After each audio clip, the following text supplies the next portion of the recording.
ناظرین، اصحاب فیل یعنی ہاتھی والوں کا واقعہ بہت ہی مشہور و معروف ہے کہ یمن کا بادشاہ ابرہہ ہاتھیوں کی فوج لے کر کعبہ کو ڈھانے کے لیے مکہ پر حملہ آور ہوا۔ کیا وجہ بنی، کس سبب سے اس نے اللہ تعالیٰ کے مقدس گھر خانہ کعبہ کو زمین بوس کرنا چاہا، اور بالآخر اللہ تبارک و تعالیٰ کی طرف سے بھیجے گئے ابابیل پرندوں کے ذریعے اس کی کیسے موت ہوئی اور اس کی طاقتور فوج کا کیا انجام ہوا۔ آئیے اس ویڈیو میں اس مکمل کہانی کو جانتے ہیں۔ تو آئیے مکمل کہانی سنتے ہیں۔ یہ واقعہ حضور اکرم صلی اللہ تعالیٰ علیہ وآلہ وسلم کی پیدائش سے صرف 55 دن پہلے کا ہے۔ آپ علیہ السلام کی پیدائش سے 55 دن پہلے یمن کا بادشاہ ابرہہ ہاتھیوں کی فوج لے کر خانہ کعبہ کو زمین بوس کرنے کے لیے مکہ پر اپنی طاقتور فوج کے ساتھ حملہ آور ہوا تھا۔ اس کا سبب یہ تھا کہ ابرہہ نے یمن کے دارالسلطنت صنعاء میں ایک بہت ہی شاندار اور عالی شان گرجا گھر بنایا، اور یہ کوشش کرنے لگا کہ عرب کے لوگ بجائے خانہ کعبہ کے یمن آ کر اس گرجا گھر کا حج کیا کریں۔ جب مکہ والوں کو یہ معلوم ہوا تو قبیلہ کنانہ کا ایک شخص غیظ و غضب میں جل بھن کر نہایتی غصے کی حالت میں یمن گیا اور وہاں کے گرجا گھر میں پخانہ کر کے اس کو نجاست سے لت پت کر دیا۔ جب ابرہہ نے یہ واقعہ سنا تو وہ طیش میں آپے سے باہر ہو گیا اور خانہ کعبہ کو ڈھانے کے لیے ہاتھیوں کی فوج لے کر مکہ پر حملہ کر دیا، اور اس کی فوج کے اگلے دستے نے مکہ کے تمام اونٹوں اور مویشیوں کو چھین لیا۔ اس میں 200 یا 400 اونٹ عبد المطلب کے بھی تھے۔ حضور علیہ السلام کے دادا جان حضرت عبد المطلب کو اس واقعے سے بڑا رنج پہنچا، چنانچہ آپ اس معاملے میں گفتگو کرنے کے لیے اس کے لشکر میں تشریف لے گئے۔ جب ابرہہ کو معلوم ہوا کہ قریش کا سردار اس سے ملاقات کرنے کے لیے آیا ہے تو اس نے آپ کو خیمے میں بلایا، اور جب عبد المطلب کو دیکھا کہ ایک بلند قامت، رعبدار اور نہایتی حسین و جمیل آدمی ہے جن کی پیشانی پر نور نبوت کا جاہ و جلال چمک رہا ہے، تو صورت دیکھتے ہی ابرہہ مرعوب ہو گیا اور بے اختیار تخت شاہی سے اتر کر آپ کی تعظیم و تکریم کے لیے کھڑا ہو گیا اور اپنے برابر بٹھا کر دریافت کیا کہ کہیے سردار قریش، یہاں آپ کی تشریف آوری کا کیا مقصد ہے؟ حضرت عبد المطلب نے جواب دیا کہ ہمارے اونٹ اور بکریاں وغیرہ جو آپ کے لشکر کے سپاہی ہانک کر لائے ہیں، آپ ان سب مویشیوں کو ہمارے سپرد کر دیجئے۔ یہ سن کر ابرہہ نے کہا کہ اے سردار قریش،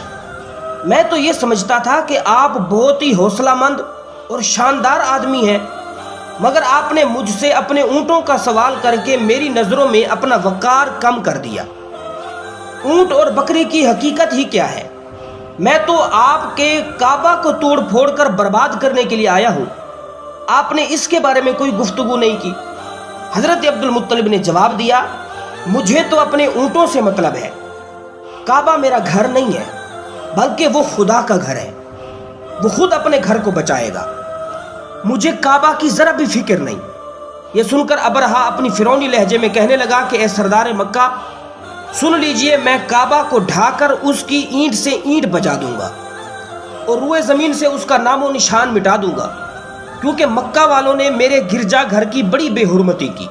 اس لیے میں اس کا انتقام لینے کے لیے کعبہ کو مسمار کر دینا ضروری سمجھتا ہوں۔ عبد المطلب نے فرمایا کہ پھر آپ جانے اور خدا جانے میں آپ سے سفارش کرنے والا کون ہوں۔ اس گفتگو کے بعد ابرہہ نے تمام جانوروں کو واپس کر دینے کا حکم دے دیا، اور عبد المطلب تمام اونٹوں اور بکریوں کو ساتھ لے کر اپنے گھر چلے آئے،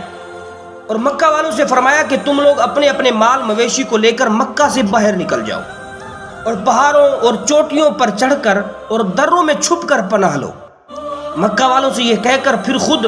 اپنے خاندان کے چند آدمیوں کو ساتھ لے کر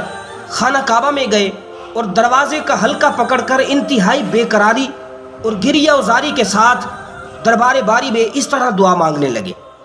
لاہم ان المرء یمنع رحلہ فمنع رحالک، یعنی اے اللہ، بے شک ہر شخص اپنے اپنے گھر کی حفاظت کرتا ہے، لہذا تو بھی اپنے گھر کی حفاظت فرما اور صلیب والوں اور عیسائیوں کے مقابلے میں اپنی اطاعت شیاروں کی مدد فرما۔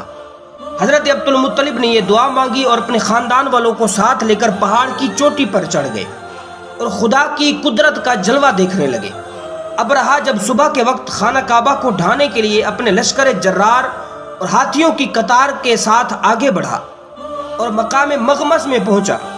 تو خود اس کا ہاتھی جس کا نام محمود تھا ایک دم بیٹھ گیا۔ ہر چند مارا اور بار بار للکارا مگر ہاتھی نہیں اٹھا۔ اسی حال میں قہر الہی ابابیلوں کی شکل میں نمودار ہوا اور ننھے ننھے پرندے جھنڈ کے جھنڈ جن کی چونچ اور پنجوں میں 3 کنکریاں تھیں سمندر کی جانب سے حرم کعبہ کی طرف آنے لگے۔ ابابیلوں کے ان دل بادل لشکروں نے ابرہا کی فوجوں پر اس زور و شور سے سنگ باری کی، پتھر برسائے کہ آن کی آن میں ابرہا کا لشکر اور اس کے ہاتھی کے پرخچے اڑ گئے۔ ابابیلوں کی سنگ باری خداوند قہار و جبار کے غیظ و غضب کی ایسی مار تھی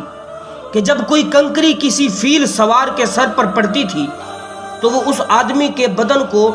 چھیدتی ہوئی ہاتھی کے بدن سے پار ہو جاتی۔ ابرہا کی فوج کا ایک آدمی بھی زندہ نہیں بچا اور سب کے سب ابرہا اور اس کی ہاتھیوں سمیت اس طرح ہلاک و برباد ہو گئے کہ ان کے جسموں کی بوٹیاں ٹکڑے ٹکڑے ہو کر زمین پر بکھر گئیں۔ چنانچہ قرآن مجید میں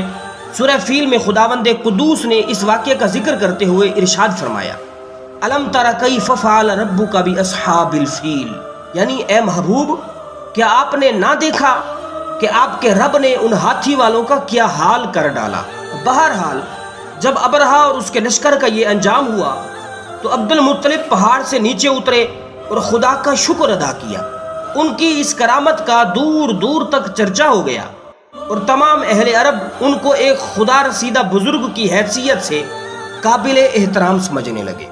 بہرحال اس سے ثابت ہوا کہ اللہ تبارک و تعالی اپنی پسندیدہ چیزوں کی خوب حفاظت فرماتا ہے۔ اللہ تبارک و تعالی کے احکامات کو جو توڑنے کی کوشش کرتے ہیں وہ نیست اور نابود ہو جاتے ہیں۔ اسی طرح کی مزید ویڈیو، انبیاء کرام کے واقعات، اولیاء کرام کی کرامات، تاریخ پر معلومات، اس کے علاوہ حیرت انگیز اور موٹیویشنل ویڈیو دیکھنے کے لیے اللہ تعالی ہم سب کا حامی و ناصر ہو۔